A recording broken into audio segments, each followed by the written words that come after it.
أعوذ بالله من الشيطان الرجيم بسم الله الرحمن الرحيم الحمد لله والصلاة والسلام على سيدنا محمد وعلى آله وأصحابه أجمعين أما بعد السلام عليكم ورحمة الله وبركاته.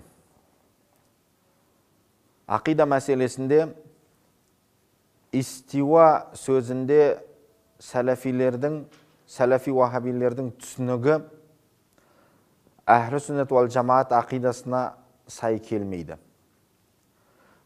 Бәрімізге белгілі болғандай, сәләфи уахаби ақидасы бойынша Алла тағала аспанда аршының үстінде дейді.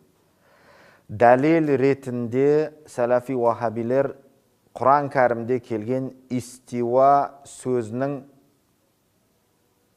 өздеріне сай етіп аударып, сол истиуа сөзі келген аяттармен дәлелдегісі келеді. Содан соң имам Малик секілді сәләфус салих ғұламаларының сөздерімен Алла тағалаға мекен беруді растауға тырысады. Ал біз шын мәнінде осы истиуа сөзінің мағынасына имамдар қандай мағына берді, не деп түсінді, осыған қарайтын болсақ, сәләфи уахабилердің айтқан сөздерін ешқандай негізі жоқтығын байқаймыз. Жалпы истиуа сөзі көбінесе дәлелге ұстанатын сәләфи уахабилердің сүресі мен аяты, ол Таха сүресі 5-ші аят. Алла тағала аузу биллахи минеш шайтанир раджим бисмиллахир рахманир рахим Ар-Рахману алал арши истауа садақаллахул азим. Ар-Рахман, яғни Алла тағаланың Рахман сипаты, есімі, аршыға, яғни таққа истиуа етті дейді. Аршыға истиуа етті. Біз біріншіден бұл сөзді аудармауымыз тиіс. Аударуға болмайды. Егер муташабих аяттарды өз бетінше Құранда қалай келіп, қандай мағынада, қандай формада келген болса, истиуа деп алатын болсақ, біз қателеспейміз, аудармаймыз. Ал егер аударатын болсақ, міндетті түрде біз сәләфус салих, үлкен муфассир ғалымдардың берген мағынасын алуымыз керек. Сәләфи уахабилер истиуа сөзіне мына 3-4 мағынаны береді. Ол көтерілу, жоғарылау, отыру, орнығу. Истиуа сөзіне осы 4 мағынаны береді. Әхлі сүннет уал жамаат мазхабында истиуа сөзіне, яғни осы муташабих аяттарда келген кезде, истиуа сөзінің бұл мағыналары бар, жалпы тек қана бұл мағыналармен шектелмейді.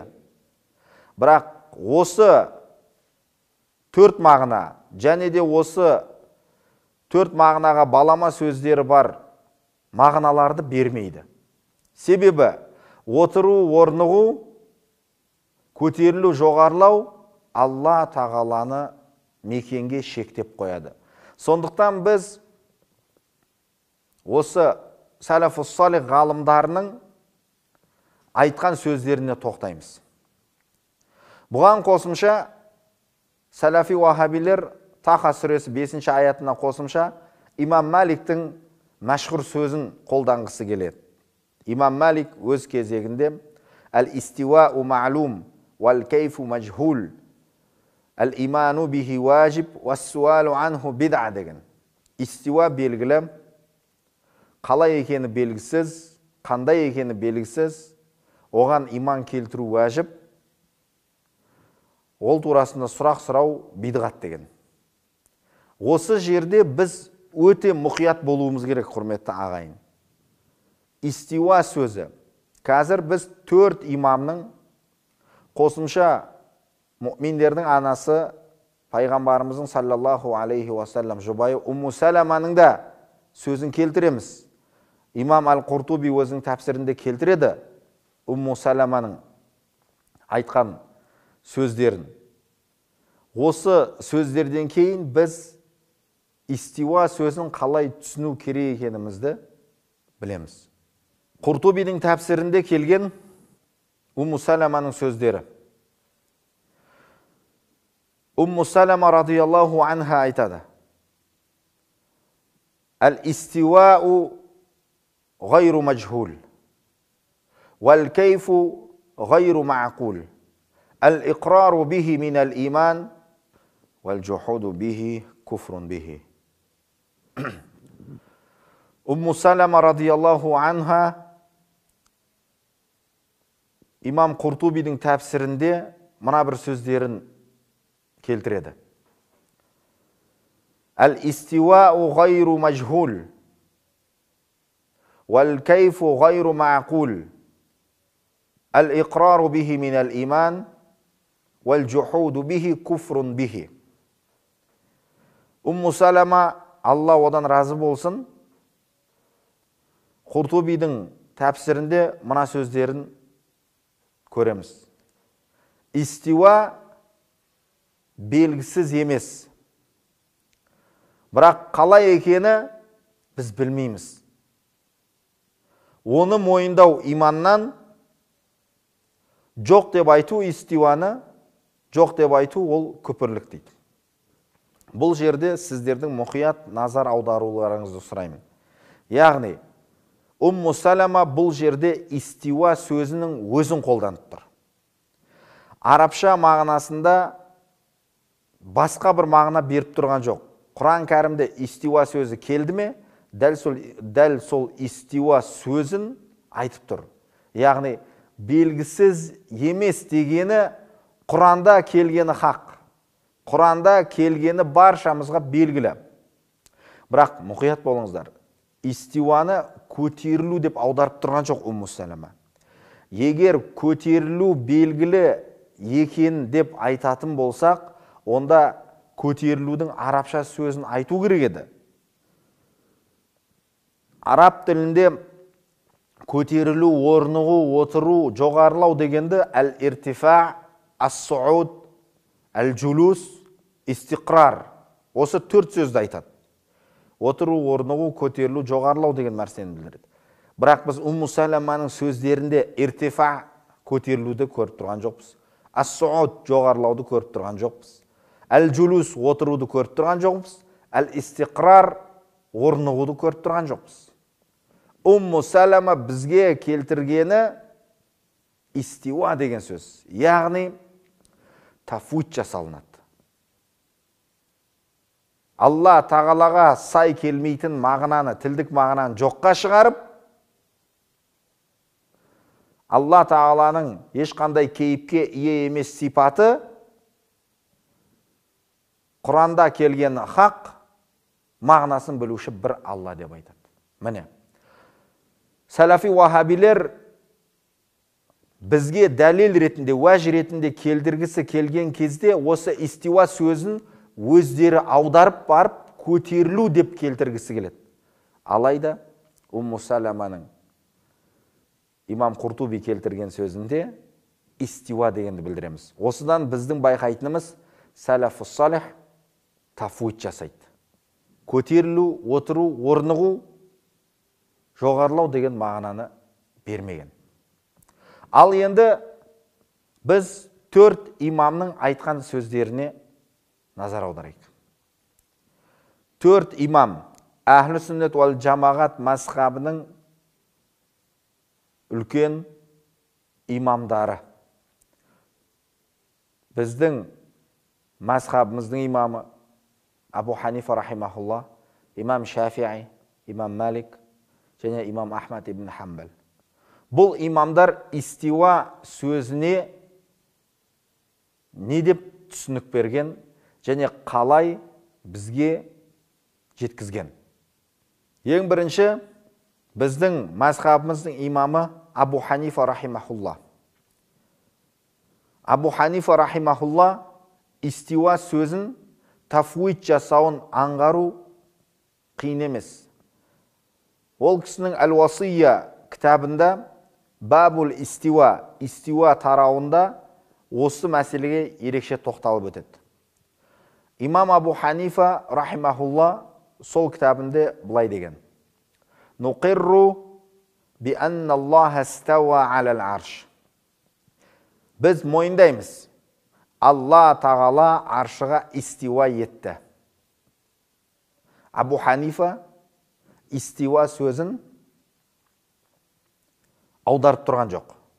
Тіптім қазір осы сөздің жалғасында отыру мен орнығуды, мұқтаж болуды мүлдем жоққа шығарады. Мин ғайри ан такуна лаху хажатун вастиқрарун алейхи. Оған мұқтаж болмаған түрде және орнықпаған түрде. Яғни отыру, орнығу, мұқтаж болу, көтерілу деген мағына берілмейді. Истиуа Құранда келді ме, истиуа деп аламыз, болды. Истауа мағынасына кірмейміз. Енді біздің имамымыз осы тұста сәләфи уахабилердің айтқан сөздерінде жоққа шығарып тұр. Осы сөзден біз сәләфи уахабилердің Абу Ханифа сәләфи болған деген сөзге жауап. Сәләфи болған Абу Ханифа ақидада деген сөзге ең үлкен дәлел осы Уасия кітабындағы сөзі. Мин ғайри ан такуна лаху хажатун вастиқрарун алейхи. Содан соң осы сөзінің жалғасында егер Алла тағала ол ва хуа хафизул арши ва ғайрил арши мин ғайри ихтияжин, ол аршыны да аршыдан басқасының барлығын сақтаушы, қорғаушы. Егер аршыға мұқтаж болса еді, әлемді жаратуға құдіреті жетпес еді. Егер Алла тағала аршыға отыруға немесе мұқтаж отыруға мұқтаж болса еді, лау кана мухтажан илал джулуси вал қарар, егер Алла тағала аршыға отыруға, орнығуға мұқтаж болса еді, фа айна кан Аллаху қабла халқил арш, онда Алла тағала аршыны жаратпас бұрын қайда еді деп сұрайды Абу Ханифа. Та'ала Аллаху ан залика улуан кабира. Әлбетте Алла тағала бұл нәрселерден пәк, ада. Алла тағала бұл нәрсе берілмейді. Міне имам Абу Ханифа рахимахулла истиуа сөзін қалай келді солай қабылдады, аударған жоқ. Тіптім сәләфи уахабилердің берген мағынасын беруге болмайды деді. Берген жағдайда онда аршыды жаратылмас бұрын Алла тағала қайда еді деген біздің дәрістерімізде қайталанған мәселесі келеді. Яғни өткен дәрісімізде, басқа дәрістерімізде Абу Ханифа осы уәжді келтіреді. Егер Алла тағала аршының үстінде болса еді, аршы жаратылмас бұрын Алла тағала қайда еді дейді. Осы сұраққа жауап беруге міндетті болады. Сондықтан қателеспейік. Біз бек сенімде болайық. Абу Ханифа рахимахулла әхлі сүннет уал жамағат мазхабында. Біз Қазақстандағы мұсылмандар, жалпы әлемдегі Абу Ханифа мазхабын ұстанатын мұсылмандар ақидасы да, шариғат, фиқта Абу Ханифа мазхабы екендігін ұмытпайды. Екінші имам Малик. Имам Маликтің мәшһүр сөзі. Бұны кез келген кітаптарда кездестіре аламыз. Әл-истиуау ма'лум, вәл-кайфу мәжхул, әл-иману бихи вәжиб, вәс-суалу анху бид'а. Имам Маликтің бұл мәшһүр сөзі. Истиуа белгілі, қалай екені белгісіз. Оған иман келтіру вәжіп, ол турасында сұрақ сұрау бидғат деді. Бұл жерде де сәләфилер имам Маликтің осы әйгілі сөзін қолданғысы келеді, бірақ түсіндірген кезде истиуа сөзін көтерілу деп сәләфи уахабилердің өздері беріп қояды ол мағынаны. Алайда біз имам Маликтің сөзін, Умму Саламаның сөздерін түсіндіріп жатқан кездегі нәрсені айтуға болады. Көтерілу, отыру, орнығу деген сөз ол араб тілінде иртифа болады. Егер көтерілу белгілі болса еді, сәләфи уахабилердің айтуынша, көтерілу мағынасы белгілі болса еді, имам Малик истиуаның орнына иртифа деген сөзді қолдану керек еді. Ас-сууд немесе әл-джулус немесе әл-истиқрар деген сөзді қолданады. Яғни әл-иртифау маълум демеді, ас-сууду маълум демеді, әл-джулусу маълум демеді, әл-истиқрар маълум демеді имам Малик. Истиуа деді. Яғни истиуа сөзінен ауытқымағандығын, истиуа сөзіне көтерілу, отыру, орнығу, тағы да басқа мағыналарын бермеді. Истиуа қалай келді, дәл солай оқып, оның терең мағынасына кірмегендігін байқаймыз. Осылайша әхлі сүннет уал жамағат мазхабының тафуид мазхабы, тафуид жасағандығын біз байқаймыз. Ал иртифа, истиқрар, ас-сууд, джулус десек, онда біз тәуилге кеткен боламыз. Ал бұл жерде имам Малик, имам Абу Ханифа екеуі де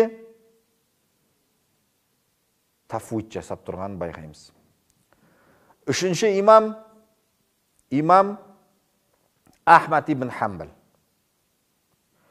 Ибн Касирдің тәпсірінде истиуа сөзіне түсінік берген кезде Ибн Касир осы имам Ахмадтың сөздерін келтіреді. Истауа кама ахбар, ла кама яхтуру лил башар. Ол өзі қалай хабар берсе, солай истиуа етті. Яғни Алла тағаланы айтып отыр.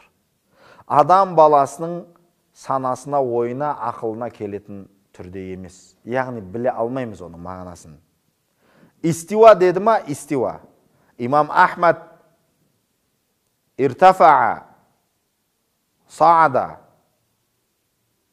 жаласа, истақарра демеді, истауа кама ахбар деді. Қалай хабар берді, истиуа қалай келді, солай хабар берді болды. Еш бір сөзінде көтерілді деген нәрсені біз байқамаймыз, көрмейміз. Сондықтан сәләфи уахабилер кейде біз хамбалимыз дейді, немесе имам Ахмад ибн Хамбалды сәләфи деп айтады, ол қате. Имам Ахмадтың тіптім «Ваджаа раббука вал малаку саффан саффа» Раббың келді деген Фаджр сүресіндегі тілдік мағынасы келді деген сөзді «Ваджаа амру раббика» сенің Раббыңның әмірі келді деген деп тәуил жасайды. Имам Ахмад рахимахулла сәләфи уахабилердің адасқан пікірлерінен таза, ада, ешқандай қатысы жоқ. Міне истиуа сөзінде дәл солай беріп тұр. Төртінші, имам Шафиғи. Имам Шафиғиға бір күні келіп, бір кісі истиуа сөзінің мағынасын сұрайды. Бұл сөзде имам Ибн Касирдің тәпсірінде кездестіре аламыз. Сол кезде имам Шафиғидің жауабы: «Аманту била ташбих, саддақту била тамсил, иттахамту нафси анил идрак, амсакту анил хауди, фихи куллал имсак». Мен ұқсатусыз иман келтірдім дейді. Яғни истиуа сөзіне ұқсатпаймын. Отыру, орнығу деген мағыналарды бермеген, яғни. Өйткені отыру, орнығу бұл кемшілік, пендеге ұқсат қой, тәшбих болып кетеді. Аманту била ташбих, саддақту била тамсил, оны растадым, мысал бермеймін. Иттахамту нафси анил идрак, өзімді, нәпсімді айыптадым.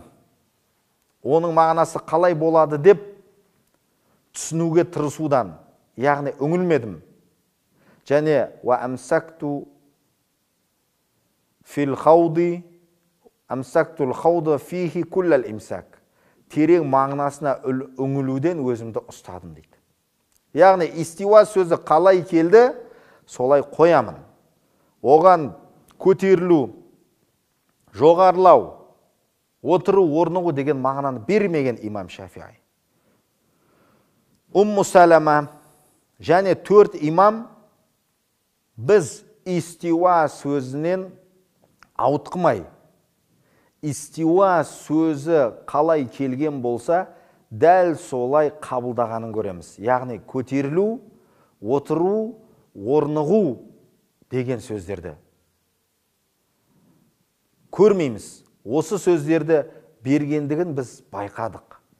Демек, сәләфи уахабилер көтерілу деп алып, отыру деп алып, одан кейін барып қалай екенін Аллаға тапсыру, ол ұқсастық, тәшбих болып кетеді. 4 имам ондай ақидан айтпағанын байқаймыз. Ал егер біз истиуа сөзін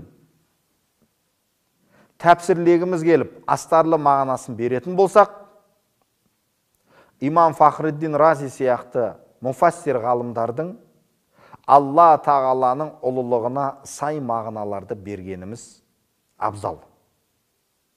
Алла тағаланың ұлылығына сай отыру, орнығу, көтерілу, жоғарылау Алла тағаланың ұлылығына сай болмайды. Себебі отыру ол жаратылысқа жарасады. Отыру болса, ол өзгеріске ұшырайды. Орнығу болса, Алла тағаланың дене пішін көлем беріп қоямыз. Міне сондықтан бұл мағыналардан Алла тағала ада, пәк. Отырушы, орнығушы деген сипаттары жоқ Алла тағаланың. Сондықтан біз бұл мағыналардан сақтанғанымыз абзал. Ал тәуил жасап беретін болсақ, мағына беретін болсақ, имам Фахриддин Разидің тәпсіріне назар аударғанымыз абзал. Истауля, басқарды, меңгерді, иелік етті деген мағыналарды бергеніміз абзал. Алла тағаланың ұлылығына, есім сипаттарына сай болады сол кезде. Аллах тағала баршаларымызды осы дұрыс ақидадан ажыратпасын. Уассалаллаху аля сайидина Мухаммадин ва аля алихи ва асхаби ажмаин. Вальхамдулиллахи раббил аламин. Ассаламу алейкум ва рахматуллахи ва баракатуху.